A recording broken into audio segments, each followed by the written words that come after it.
नमस्कार वर्तमान ओडिशा को आपण मानकु स्वागत। जुलाई 2 तारिख रे ओडिशार मुख्यमंत्री मोहन चरण माझी केंद्र गृहमंत्री अमित शाह को दिल्ली रे साक्षात करुछंती। पुणी जुलाई 31 तारिख रे अमित शाह सह आलोचना हेउची मुख्यमंत्री मोहन माझींकर।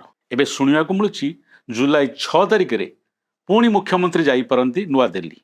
जेहेतु ओडिशा गस्तर अछंती राष्ट्रपति द्रौपदी मुर्मू एवं राष्ट्रपतिंकर ओडिशा गस्त 5 तारिख रे सरिबो 6 तारिख रे बोध हुए मुख्यमंत्री पुणी थरे दिल्ली जाई पारंती।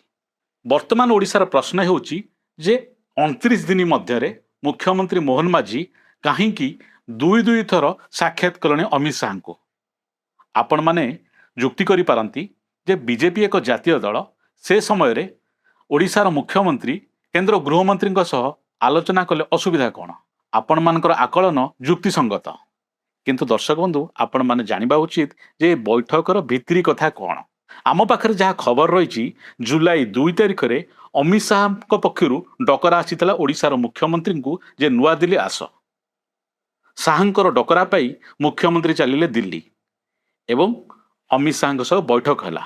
किंतु अमित शाह ऑफिस पक्षरु स्पष्ट निर्देश थिला जे ओडिशार मुख्यमंत्री बा ओडिशार नेतृवर्ग सेही मीटिंग समय कौनसी फोटो उठाइबे नाही, एपरिकी अमित शाह को कौनसी फूलतोड़ा मध्य देबे नाही। आपण माने ठीक देखिथिबे जुलाई 2 तारिख अमित शाह सह बैठकर कौनसी फोटो सोशल मीडिया रे मुख्यमंत्री ऑफिस पक्षरु भाइराल करा जाई नथला। एपरिकी गृहमंत्री पक्षरु मध्य निजर सोशल मीडिया प्लेटफॉर्म रे कौनसी फोटो छड़ा जाई नथला। ए संपर्क रे आमे विस्तृत भाव में आमर पूर्व एपिसोड रे आपण मानकु जणाइथिलु।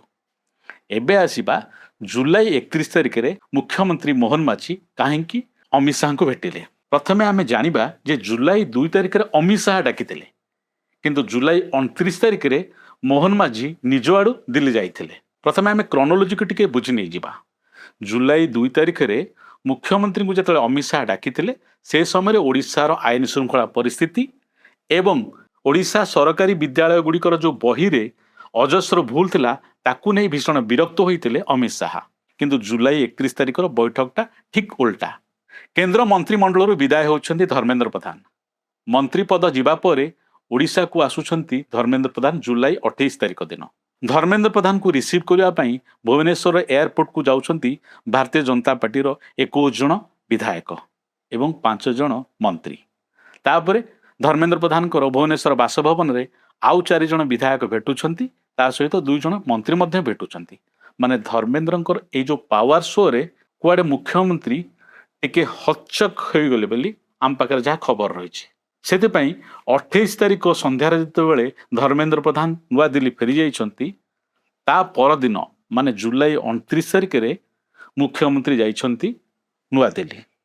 आम पाखरे जहाँ खबर रही जुलाई 29 तारिख रे मुख्यमंत्री नुआ दिल्ली रे पहुंचवा परे बीजेपी रो लोकसभा एवं राज्यसभा सांसद मानक संग बैठक करछंती। नीति आयोगर अधिकारी मानक सह मध्य बैठक करछंती। एपरिकी महानदी जल विवाद रो समाधान करिवा पई छत्तीसगढ़ रो मुख्यमंत्री एवं केंद्र मंत्री सीआर पाटिल अध्यक्षता रे बैठक मध्य करछंती एवं ओडिशावासी को आश्वासन दैछंती जे दीपावली सुद्धा महानदी जल विवाद रो समाधान होई जिवो। किंतु मोहन माझींकर जो नुआ दिल्ली गस्तर मिशन आरंभ होइछि जुलाई 30 तारिख संध्या बेले। जुलाई 30 तारिख संध्यारे मुख्यमंत्री मोहन माझी भेटुछंती प्रधानमंत्री प्रिंसिपल सेक्रेटरी पीके मिश्र को। आ ता सहित मध्य साक्षात करुछंती पीएमओ माने प्रधानमंत्री कार्यालय नंबर 2 कुआ जाउतबा शक्तिकांत दास को। ता पर दिन माने जुलाई 31 तारिख दिन मुख्यमंत्री भेटुछंती बीजेपी राज्यसभा सांसद दिलीप राय को। धर्मेंद्र प्रधान कट्टर विरोधी भाव जनाशुना अश्विनी वैष्णव सह मध्य घंटारू अधिक समय आलोचना करुछंती मुख्यमंत्री। आ शेष रे भेटुछंती अमित शाह को। अमित शाह को फूल तोड़ा दौरान ता सहित जगन्नाथ बलभद्र एवं देवी सुभद्रा एक फटोचित्र मध्य प्रदान करुछंती। अमित शाह सह बैठक एवं फूल तोड़ा प्रदान से फटो सोशल मीडिया रे भाइराल हेउची। माने एथर अमित शाह ऑफिस पक्षरु कोनोसी निर्देश रही नथला फटो न उठेवा पई, किंतु अमित शाह मुख्यमंत्री मोहन माझी सह मात्र 5 ରୁ 7 मिनिट आलोचना करथिले। जहाँ शुणिबाकु मिलुची मुख्यमंत्री निज सह एक लिस्ट नेकी जाइथिले। से लिस्टटी होउची ओडिशा मंत्रिमंडलर अदल बदल करिवार लिस्ट। ଓଡ଼ିଶାର ମନ୍ତ୍ରିମଣ୍ଡଳ ନିଜ ଇଚ୍ଛାରେ ପରିବର୍ତ୍ତନ କରିବାକୁ ଚାହୁଁଛନ୍ତି ମୋହନ ମାଝୀ। ନିଜ କ୍ୟାମ୍ପର ଅଧିକ ଲୋକଙ୍କୁ ନିଜ କ୍ୟାବିନେଟରେ ସ୍ଥାନ ଦେବା ପାଇଁ ଯୋଜନା କରୁଛନ୍ତି ମୋହନ ମାଝୀ ଏବଂ ସେ ଯୋଜନା କରିବା ମଧ୍ୟ ସ୍ୱାଭାବିକ କଥା। କାରଣ ଯେଉଁ ମୋହନ ମାଝୀଙ୍କର ମନ୍ତ୍ରିମଣ୍ଡଳରେ ଯେଉଁ 15 ଜଣ ସଦସ୍ୟ ରହିଛନ୍ତି ମୁଖ୍ୟମନ୍ତ୍ରୀଙ୍କୁ ବାଦ ଦେଇ ସେମାନଙ୍କ ମଧ୍ୟରୁ ଅଧିକାଂଶ ହେଉଛନ୍ତି ଧର୍ମେନ୍ଦ୍ର ପ୍ରଧାନଙ୍କ କ୍ୟାମ୍ପର। ସେଥିପାଇଁ ମୁଖ୍ୟମନ୍ତ୍ରୀ ଚାହୁଁଛନ୍ତି ସେ ମନ୍ତ୍ରିମଣ୍ଡଳଟିକୁ ସମ୍ପୂର୍ଣ୍ଣ ଅଦଳ ବଦଳ କରିଦେବା ପାଇଁ। କିନ୍ତୁ ଅମିତ ଶାହା ଏସବୁ ପ୍ରସଙ୍ଗରେ ଶୁଣିବା ପାଇଁ ନାରାଜ ଥିଲେ। ମାତ୍ର 5ରୁ 7 ମିନିଟ୍ ଆଲୋଚନା କରିବା ପରେ ସେ ଓଡ଼ିଶାର ମୁଖ୍ୟମନ୍ତ୍ରୀଙ୍କୁ କହିଥିଲେ ବିଜେପିର ଅର୍ଗାନାଇଜିଂ ସେକ୍ରେଟାରୀ BL ସନ୍ତୋଷଙ୍କୁ ଭେଟିବା ପାଇଁ। ତାପରେ ମୁଖ୍ୟମନ୍ତ୍ରୀଙ୍କର ବୈଠକ ଶେଷ ହୋଇଥିଲା। ଓଡ଼ିଶାର ମନ୍ତ୍ରିମଣ୍ଡଳ ଅଦଳ ବଦଳ ସମ୍ପର୍କରେ କୌଣସି ଗ୍ରୀନ୍ ସିଗ୍ନାଲ ମିଳିଲା ନାହିଁ ଦିଲ୍ଲୀ ନେତୃତ୍ୱଙ୍କ ଠାରୁ। ଏବେ ଶୁଣିବାକୁ ମିଳୁଛି ମୁଖ୍ୟମନ୍ତ୍ରୀ ନିଜର ମିଶନକୁ ସକ୍ସେସ୍ କରିବା ପାଇଁ ଅଗଷ୍ଟ 6 ତାରିଖରେ ପୁଣି ଥରେ ଦିଲ୍ଲୀ ଯାଇପାରନ୍ତି। ଆଉ ସେ ସମୟରେ ମନ୍ତ୍ରିମଣ୍ଡଳର ଲିଷ୍ଟଟିକୁ ଧରେଇ ଦେଇପାରନ୍ତି BL ସନ୍ତୋଷକୁ। ମୁଖ୍ୟମନ୍ତ୍ରୀ ମୋହନ ମାଝୀ ଭଲ ଭାବରେ ଜାଣନ୍ତି ଯେ ପର୍ଯ୍ୟନ୍ତ ଅମିତ ଶାହାଙ୍କ ଠାରୁ ଗ୍ରୀନ୍ ସିଗ୍ନାଲ ମିଳିନାହିଁ ସେ ପର୍ଯ୍ୟନ୍ତ ମନ୍ତ୍ରିମଣ୍ଡଳର ସମ୍ପ୍ରସାରଣ ଅସମ୍ଭବ, ମାନେ ଇମ୍ପସିବୁଲ। ତେବେ ଓଡ଼ିଶାର ବିଜେପିର କାର୍ଯ୍ୟକର୍ତ୍ତାମାନେ ଆଲୋଚନା କରୁଛନ୍ତି ଓଡ଼ିଶାରେ ଥିବା ବିଭିନ୍ନ କର୍ପୋରେସନର ଅଧ୍ୟକ୍ଷ ବା ଚେୟାରମ୍ୟାନ୍ ନିଯୁକ୍ତି କାହିଁକି କରିପାରୁନାହାନ୍ତି ମୁଖ୍ୟମନ୍ତ୍ରୀ ମୋହନ ଚରଣ ମାଝୀ।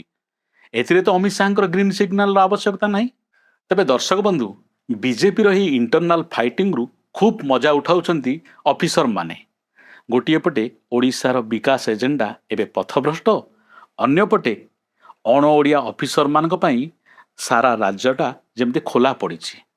ଦର୍ଶକ ବନ୍ଧୁ, ଆଜି ରହୁଛୁ। ଆଜିର ପ୍ରସଙ୍ଗ କିପରି ଲାଗିଲା ଆପଣମାନଙ୍କର ମତାମତ କମେଣ୍ଟସ୍ ବକ୍ସ ମାଧ୍ୟମରେ ଜଣାଇବେ। ନମସ୍କାର।